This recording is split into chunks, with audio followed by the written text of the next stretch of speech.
მოგესალმებით ბათუმიდან, უნიკალური ულამაზესი ქალაქიდან, რომელიც ოცნება მაქცია რუსების ოკუპანტების მთავარ თავშესაფრად.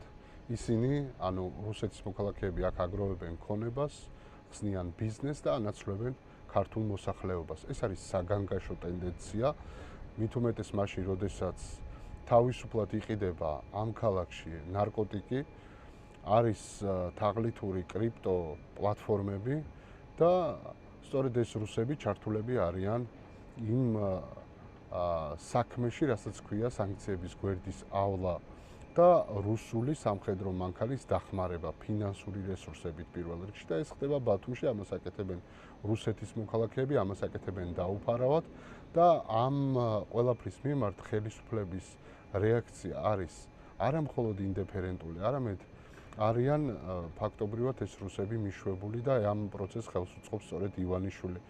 ჩვენ ვფიქრობთ, რომ ეს საკითხი უნდა დარეგულირდეს, ეს საკითხი უნდა მოწესრიგდეს, ჩვენი უსაფრთხოება უნდა იყოს დაცული, ჩვენი თანამოქალაქეების არა მხოლოდ უსაფრთხოება, არამედ ეკონომიკური პოტენციალი სრულად უნდა რეალიზდეს და არავინ არ უნდა ჩაანაცვლოს საქართველოს მოქალაქე თავის ქვეყანაში. ეს არის ჩვენი მტკიცე პოზიცია.